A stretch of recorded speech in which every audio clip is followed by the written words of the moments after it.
Bonjour chers auditeurs et auditrices, je vous présente tout d'abord mes meilleurs vœux pour cette nouvelle année qui débute. Aujourd'hui, je reçois Valentin Yon, directeur général du Colonel, une PME qui a remis au goût du jour il y a un peu plus de 10 ans le nœud papillon. Depuis, l'entreprise s'est bien diversifiée et on va avoir l'occasion de faire le point aujourd'hui.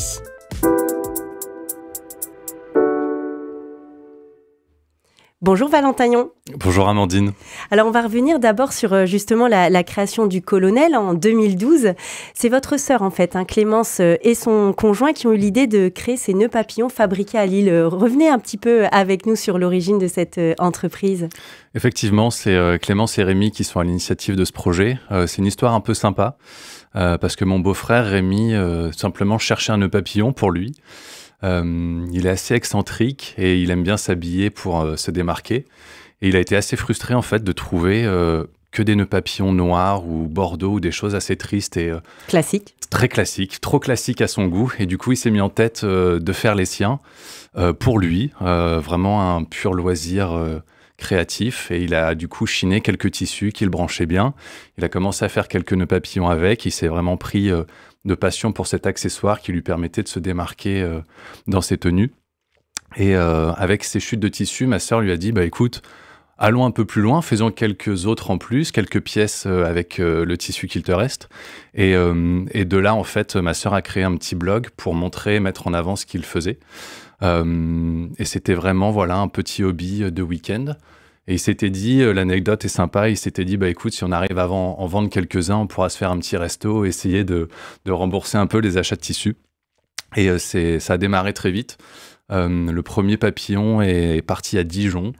Et voilà, ça a été le début d'une belle aventure. Ils ont commencé à en vendre une fois de temps en temps, et puis puis plusieurs chaque jour.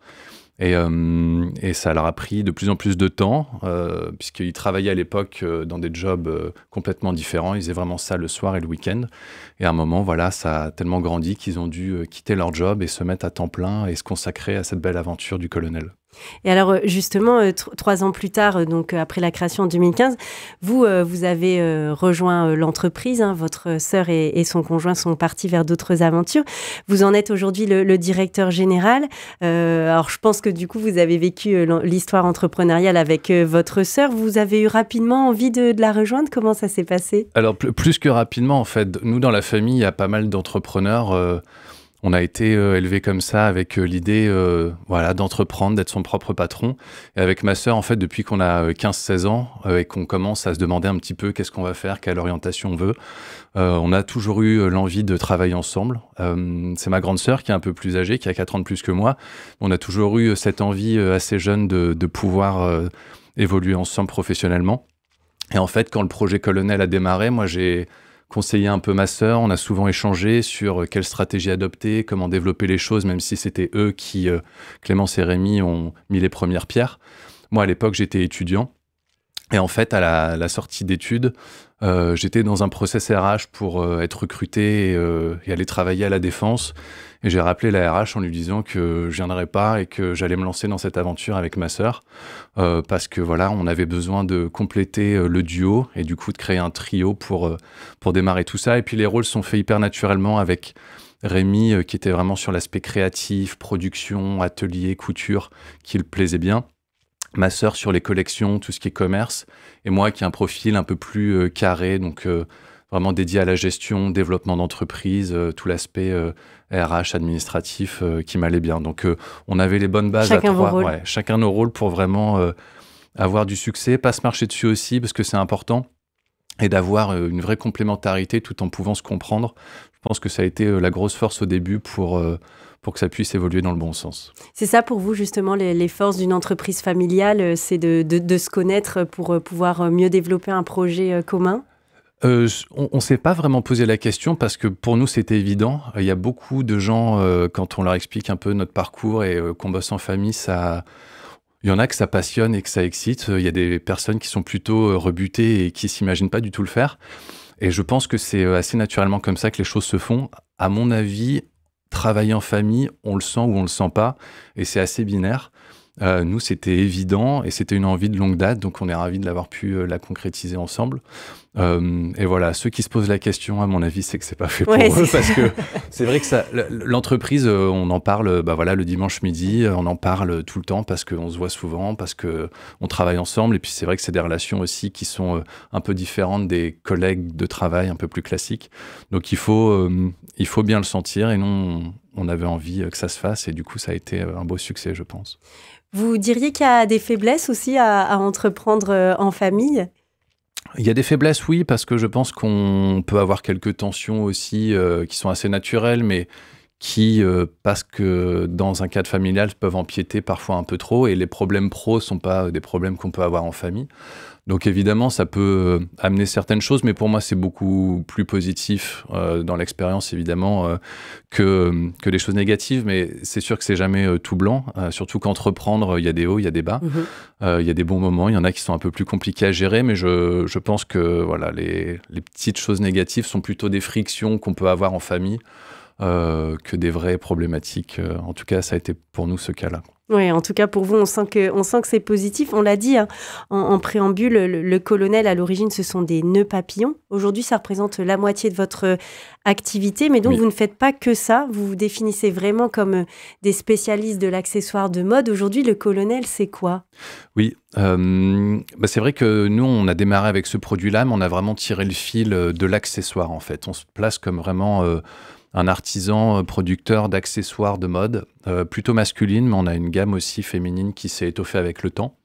Il faut savoir qu'on produit tout à Lille, donc tous les accessoires qu'on a sortent de notre atelier lillois, et ça nous permet voilà, de pouvoir tester aussi pas mal de choses. On s'est développé particulièrement avec la cérémonie, et du coup, avec le nœud papillon, les clients nous ont demandé si on pouvait faire à côté des pochettes de costumes pour matcher, faire des cravates pour varier un peu les plaisirs. Après, on a eu des demandes des femmes pour avoir des accessoires qui pouvaient compléter l'offre qu'on avait pour les hommes. Donc, on a commencé à faire des chouchous, des headbands, des petits bracelets, etc. Et du coup, on a vraiment surfé sur cette vague d'accessoiriser, en fait, des tenues et notamment les grands événements. Et pour pouvoir voilà, avoir une offre complète et qui ne se résume pas qu'à un seul produit, on nous a souvent associés au nœud papillon. On fait vraiment beaucoup d'autres choses en plus, même si ça reste le produit star chez nous aujourd'hui. On a su aller un petit peu plus loin quand même. Alors, il y a peu, vous avez décidé de changer de nom. Au départ, l'entreprise s'appelait le Colonel Moutarde, j'imagine, en référence au personnage du Cluedo, vous allez nous le dire. Aujourd'hui, c'est le Colonel, tout simplement. Pourquoi ce changement de nom ? Oui, alors on s'appelait le Colonel Moutarde, et en fait, on a découvert après coup le personnage du Cluedo. Ah, donc c'était pas pour ça. Je pense que ça devait être un souvenir enfoui chez ma sœur, et en fait, quand on a sorti ce nom, ça sonnait bien, et peut-être que c'était la référence au Cluedo, auquel on a joué étant enfant, je me souviens, mais on s'était pas fait la remarque tout de suite.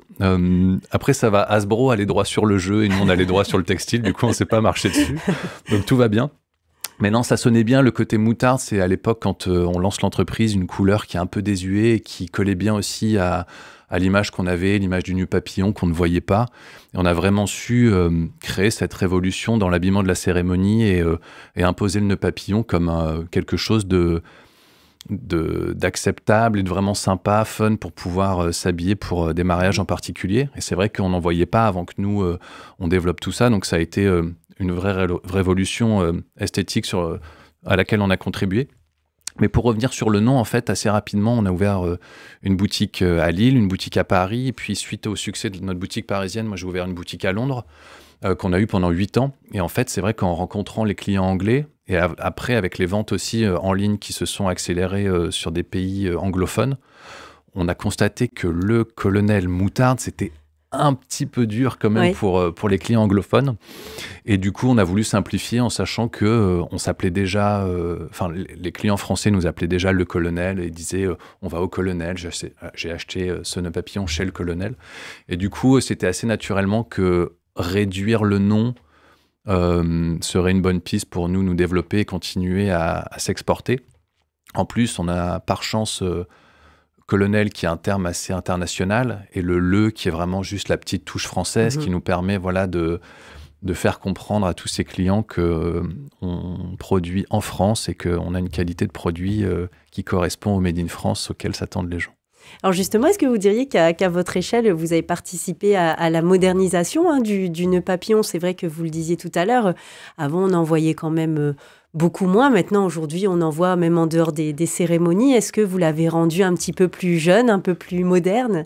Ben, je pense, sincèrement, j'ai eu ces échos-là, en tout cas, de professionnels qui m'ont fait ces retours. Donc, je pense que c'est le cas. Notre tagline tout au début, c'était réhabilitons le port du nœud papillon.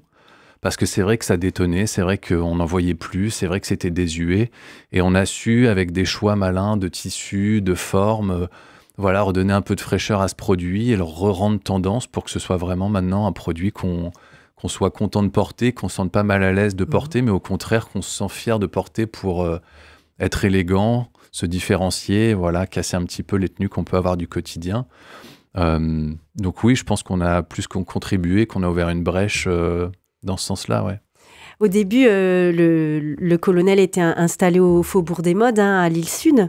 C'est là qu'il y a eu le tout premier atelier de production et une boutique. Aujourd'hui, vous êtes à Saint-Maurice-Pelvoisin, donc à Lille. Qu'est-ce qui est fabriqué justement dans cet atelier? 19 salariés, c'est bien ça? Exactement. On fabrique tout, sauf quelques produits où là, on fait de l'achat-revente, où nous, on n'a pas l'expertise. Comme je vous l'ai expliqué, on s'est vraiment positionné comme référent pour l'accessoire d'habillement. Et on a, par exemple, des produits comme des ceintures en cuir qui sont fabriquées en Italie pour nous, avec notre cahier des charges, avec vraiment notre marque qui est estampillée. Mais évidemment, nous, dans le textile, on n'a pas la capacité de travailler du cuir comme peut le faire un atelier spécialisé en Italie. De même pour nos bretelles qui sont faites en partenariat avec un fournisseur belge, ou encore nos chaussettes qui sont fabriquées en France, chez Maison Brousseau, qui est vraiment une référence dans la chaussette. La chaussette, ça n'a vraiment rien à voir avec la cravate et le nœud papillon. Donc voilà, on a su faire confiance pour quelques produits comme ça à des fournisseurs bien sentis qu'on a découverts au fur et à mesure de l'expérience et de l'aventure Le Colonel. Sinon, tous les autres produits sont fabriqués chez nous.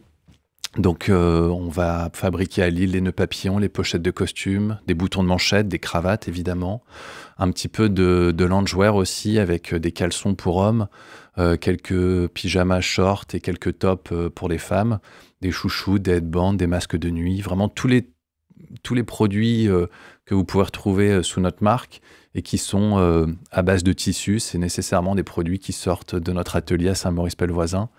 Qu'on a eu la chance de trouver d'ailleurs, parce que c'est vrai qu'en sortant de maison de mode, on commençait à être un peu à l'étroit et on était sur plusieurs niveaux. Donc quand on fait de l'industrie textile, c'est pas évident avec les machines à coudre, avec les rouleaux de tissu qu'il faut monter, descendre, etc. Donc on a eu beaucoup de chance. On voulait rester à Lille parce que on a vraiment le cœur lillois avec ma sœur et Rémi et c'est vraiment l'identité de marque de fabriquer à Lille.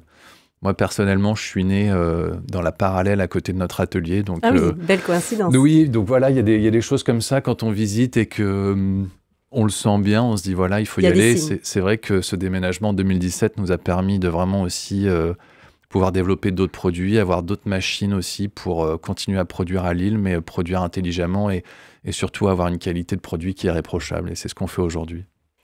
Je rappelle que pour cette émission d'Au cœur de l'écho, nous sommes avec Valentin Yon, directeur général du Colonel, une PME lilloise. Alors Valentin, d'ailleurs, vous vous inscrivez pleinement dans le Made in France et je dirais même Made in Hauts-de-France. Votre volonté, c'est vraiment de travailler en circuit court. D'où viennent les tissus et comment vous travaillez avec d'autres PME régionales? Oui, c'est une envie qui est un peu égoïste parce qu'en fait, on s'est vite rendu compte que c'était plus simple de travailler avec les voisins, direct, et on a la chance, encore dans le Nord, d'être dans une terre textile. Et du coup, il y a beaucoup de fournisseurs qui nous ont permis de nous développer, de nous prodiguer des conseils aussi.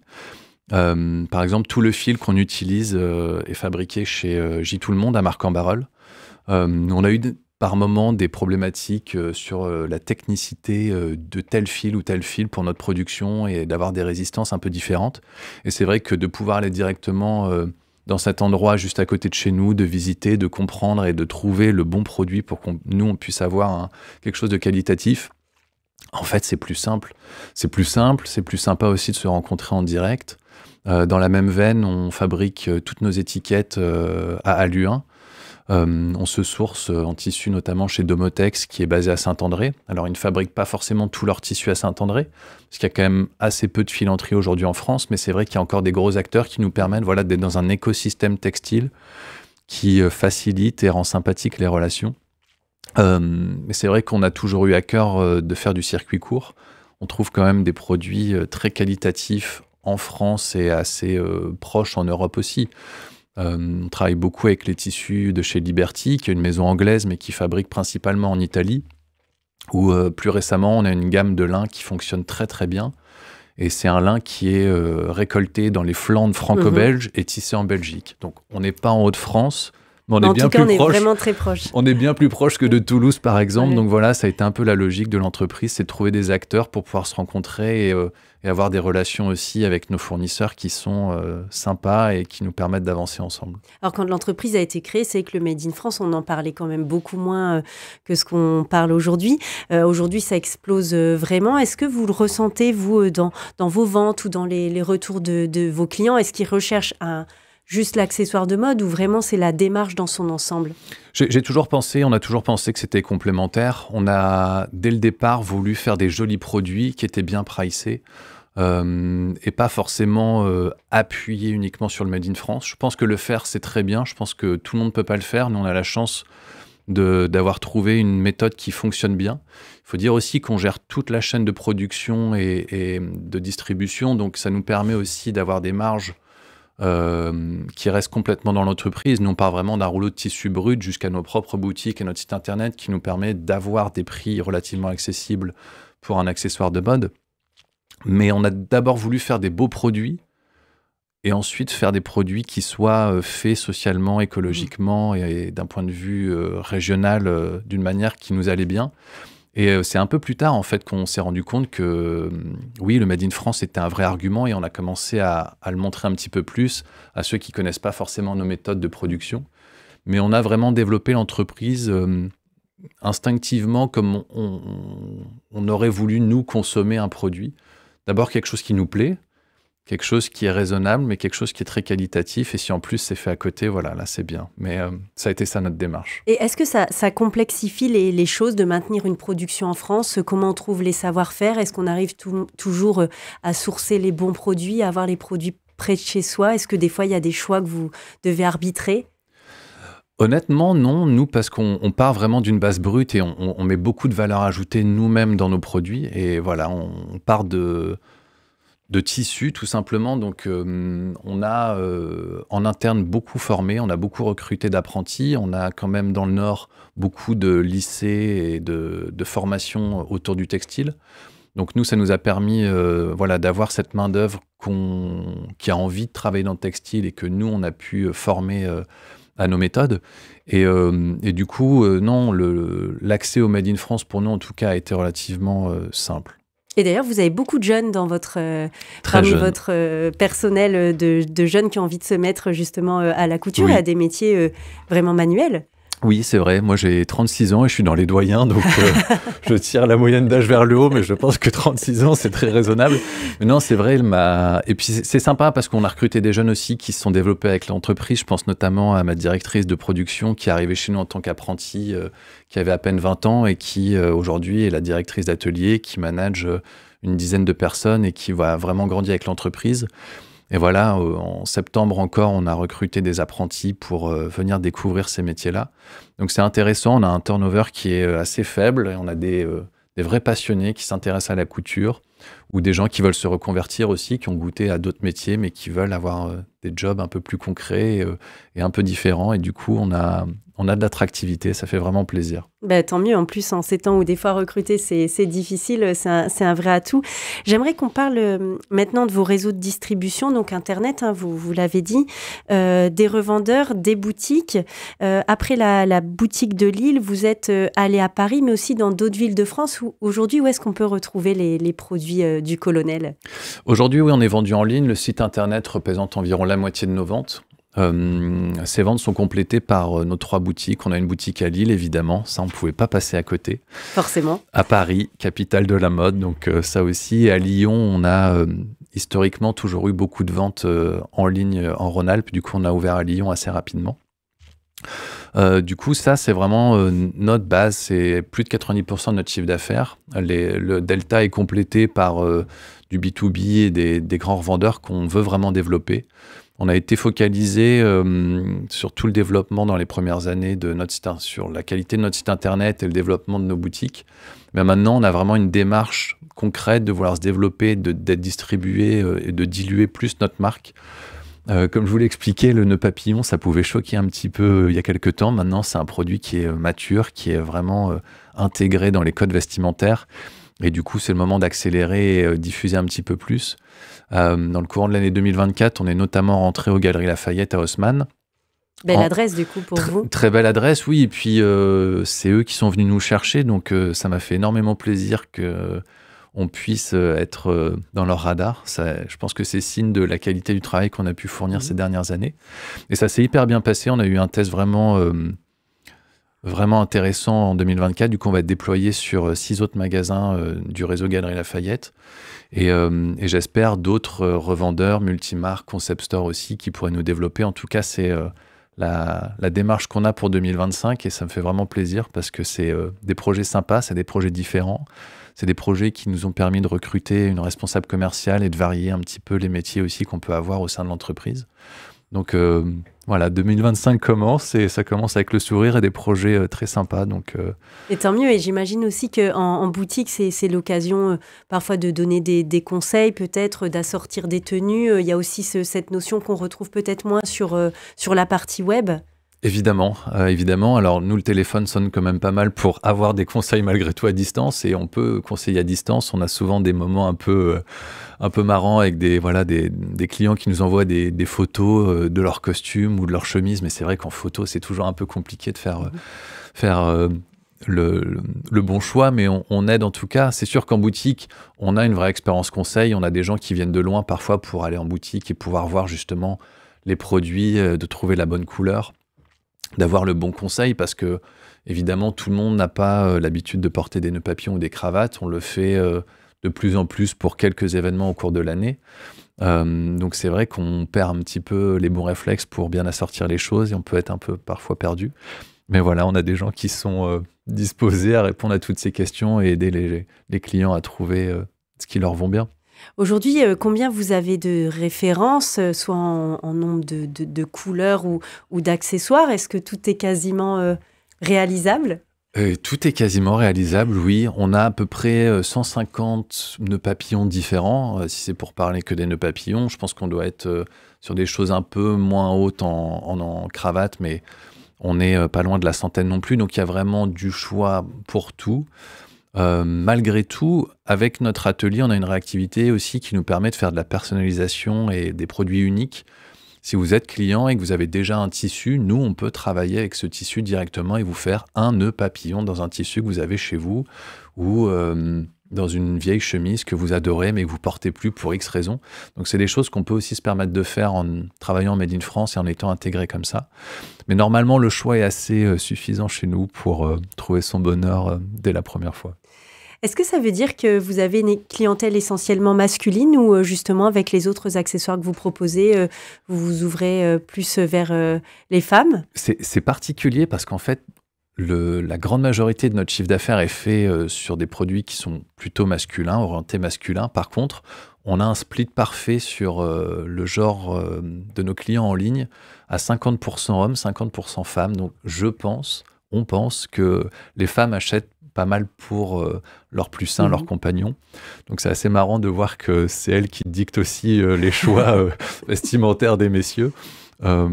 Mais non, on adresse quand même avec notre gamme un petit peu tout le monde.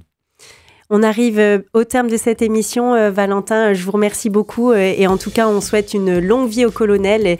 Et à nos auditeurs et auditrices, ne pas hésiter à mettre un peu de couleur et de fantaisie dans leurs vêtements grâce aux nœuds papillons, cravates et autres accessoires. Merci beaucoup. Merci à vous.